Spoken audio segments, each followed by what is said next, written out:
शासन के विभिन्न रूपों में एक रूप अधिनायक तंत्र है।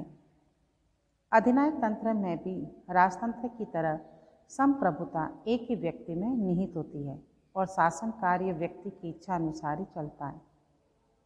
दोनों में प्रमुख अंतर शासन पद ग्रहण करने की विधि या तरीके में है।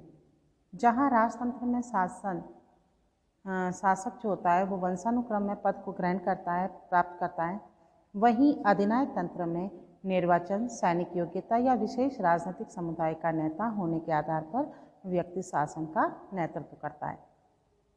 न्यूमैन महोदय का कहना है कि अधिनायक तंत्र से हमारा अभिप्राय एक व्यक्ति अथवा व्यक्तियों के समूह के शासन से है जो राज्य में सत्ता पर बलपूर्वक अधिकार कर लेते हैं और उसका असीमित रूप से प्रयोग करते हैं। फोर्ड का कहना है कि राज्य के अध्यक्ष द्वारा असाधारण और विधानेतर सत्ता प्राप्त कर लेना ही अधिनायक तंत्र है। अधिनायक तंत्र के रूप प्राचीन और नवीन या आधुनिक। प्राचीन में यह है कि जब सत्ताधारी व्यक्ति सैनिक शक्ति की सर्वोच्चता के आधार पर अधिनायक बन जाते थे, उसे प्राचीन अधिनायक तंत्र कहा जा सकता है। नेपोलियन बोनापार्ट का अधिनायक तंत्र इसी प्रकार का था। दूसरा है नवीन या आधुनिक। आधुनिक युग में अधिनायकवाद का रूप अधिनायक के पदारूढ़ होने की दृष्टि से कुछ बदल गया है। अब अधिनायक उस दल का नेता होता है जो किसी देश विदेश का शासन प्राप्त कर लेता है और फिर तानाशाही ढंग से ही देश के शासन का संचालन करते हैं। इस प्रकार के अधिनायक जनता या किसी दल विशेष की पसंद के आधार पर भी पद ग्रहण कर लेते हैं। तो ऐसे अधिनायक का उदय प्रमुख रूप से प्रथम विश्व युद्ध के बाद हुआ। उदाहरण के लिए 1922 में फांसी दल की सहायता से मुसोलिनी, 1933 में हिटलर नाजी दल की सहायता से जर्मनी का अधिनायक बन बैठा। आधुनिक अधिनायकवाद का उत्कर्ष क्यों हुआ? क्या कारण ऐसे उत्तरदायी रहे हैं? वो है नंबर 1, संसदीय संस्थाओं में के प्रति अविश्वास। जनता का विश्वास जो था वो संसदीय संस्थाओं के प्रति नहीं रहा।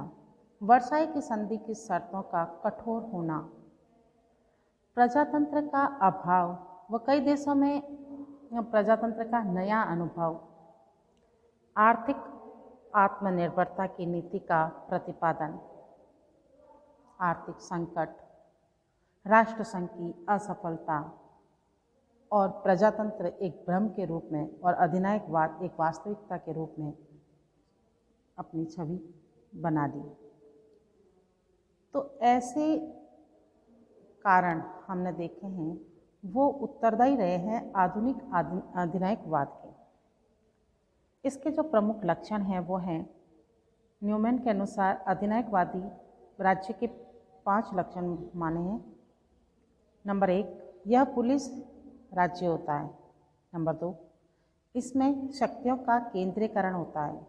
नंबर 3, इसमें एक सर्वाधिकारवादी राजनीतिक दल होता है। नंबर 4, अधिनायकवादी राज्य में सार्वजनिक जीवन पर कठोर नियंत्रण होता है।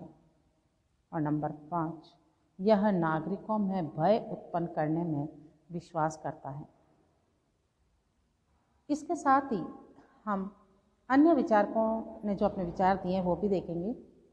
तो उनके अनुसार जो लक्षण है वो है नंबर 1, सर्वाधिकारवाद। इटली के लोगों के लिए मुसोलिनी का कथन था, सब कुछ राज्य के भीतर है, राज्य के बाहर व राज्य के विरुद्ध कुछ भी नहीं है। हिटलर और मुसोलिनी के अनुसार राज्य ही सब कुछ था। दूसरा है प्रजातंत्र का विरोध। अधिनायकों और उनके समर्थकों के द्वारा लोकतंत्र एक सड़ा हुआ शव है और संसद केवल बकवास की दुकानें हैं, ऐसी बातें वो बोलते थे या ऐसे उनके विचार रहे हैं। तो सर्वहारा वर्ग का अधिनायक भी लोकतंत्र को घृणा की दृष्टि से देखता और इनमें प्रजातंत्र के प्रति विरोधी भावना भी रही। फिर है एक दल, एक नेता और एक कार्यक्रम की नीति। फिर है व्यक्तिगत स्वतंत्रता का यह शत्रु। फिर है जनमत निर्माण के साधनों पर कठोर नियंत्रण रहना। फिर है उग्र राष्ट्रवाद में विश्वास। और सबसे महत्वपूर्ण युद्ध और औपनिवेशिक विस्तार, ये इसका प्रमुख लक्षण है। अब हम चर्चा करेंगे इनके गुण और दोष की। अधिनायक तंत्र से शासन में एकता और कुशलता आती है। उत्तरदायित्व का विभाजन इसमें नहीं पाया जाता। संकट काल के लिए सर्वाधिक उपयुक्त शासन प्रणाली है। प्रजातंत्र की अपेक्षा यह कम खर्चीला यानी मितव्ययी है। फिर है राष्ट्रीय भावना का जागरण इनमें पाया जाता है। इनके दोष भी विद्यमान हैं। विचारकों की नज़र में, आलोचकों की नज़र में इनके दोष भी है। नंबर 1, विवेक एवं स्वतः प्रेरणा का अंत, जो कि लोकतंत्र में विद्यमान है, यह अधिनायक तंत्र में नहीं मिलेगा। फिर है युद्ध को प्रोत्साहन। फिर है योग्य उत्तराधिकारी की कोई उम्मीद नहीं कर सकते। और फिर है शासन शक्ति का जो उपयोग होता है वो सकारात्मक न होकर नकारात्मक होता है, दुरुपयोग होता है। जब एक ही व्यक्ति के हाथ में संपूर्ण शक्ति होने के कारण शासन में कुशलता तो आती है, लेकिन वह स्थायी नहीं होती। कुछ समय बाद जो तानाशाही रूप हो जाता है वह जनता में आक्रोश भर देता है। अतः यह न तो श्रेष्ठ शासन व्यवस्था है और न ही वर्तमान समय में अनुकूल है। तो अब यह प्रश्न उठता है, क्या अधिनायक तंत्र लोकतंत्र का विकल्प है? नहीं, अधिनायक तंत्र लोकतंत्र का विकल्प कभी नहीं हो सकता। हाँ, ये जरूर है कि लोकतंत्रात्मक शासन व्यवस्था में कुछ कमियां हैं, कुछ दोष है। इसकी शासन व्यवस्था जो है वो धीमी है। निर्णय लेने में और निर्णयों को कार्य रूप देने में आवश्यक रूप से बहुत अधिक समय लग जाता है। राजनीतिक दलों के द्वारा इसे अनैतिक और शक्तिहीन बना दिया जाता है। स्थानीय और क्षेत्रीय हित प्रभावी हो जाते हैं। उन लोगों पे जो नीति निर्धारण करते हैं उनके ऊपर हावी हो जाते हैं। राष्ट्रीय एकता के लिए खतरा उत्पन्न हो जाता है। अपव्यय है, भ्रष्टाचार भी होता है, प्रशासकीय अकुशलता भी होती है। लेकिन इसका मायने ये नहीं है कि अधिनायकों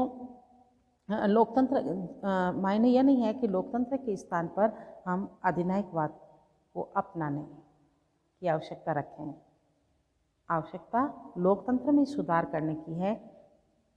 लोकतंत्र का विकल्प अधिनायक तंत्र कभी नहीं हो सकता। अधिनायक की तुलना में एक श्रेष्ठ शासन व्यवस्था लोकतंत्र ही है। इसके कारण है कि लोकतंत्रात्मक शासन समानता, व्यक्तिगत स्वतंत्रता और व्यक्ति के मौलिक अधिकारों की धारणा पर आधारित होता है। नागरिक चेतना का पूर्ण विकास इसमें संभव होता है।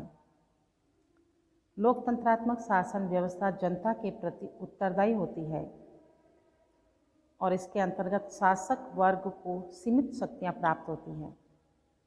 लोकतंत्र में सभी व्यक्तियों को राजनीतिक क्षेत्र में कार्य करने का अवसर मिलता है और ये एक ऐसी व्यवस्था है जिसके द्वारा अपनी त्रुटियों को समझकर उन्हें दूर करने का प्रयत्न किया जा सकता है।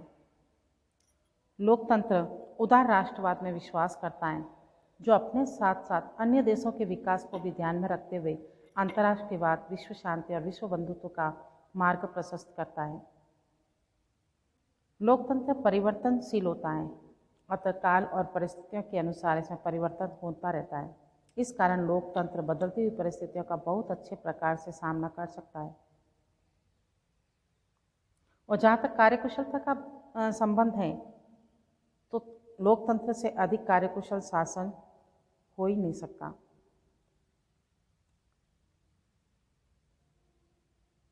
ये सभी कारण जो हैं वो लोकतंत्र को श्रेष्ठता प्रदान करते हैं और हम ये कह सकते हैं कि लोकतंत्र का विकल्प अधिनायक तंत्र नहीं हो सकता। अधिनायक तंत्र की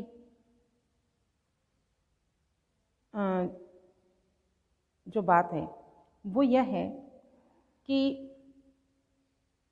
वह युद्ध उग्र राष्ट्रवाद को जन्म देता है, साम्राज्यवाद, युद्ध और साम्राज्यवाद का कारण बनता है। तो ऐसे में हम लोकतंत्र के साथ उसको खड़ा नहीं कर सकते, उसके विकल्प के रूप में नहीं देख सकते। स्मिथ महोदय का कहना है कि लोकतंत्र के सभी रोगों का निदान अधिक लोकतंत्र के द्वारा ही हो सकता है। Thank you.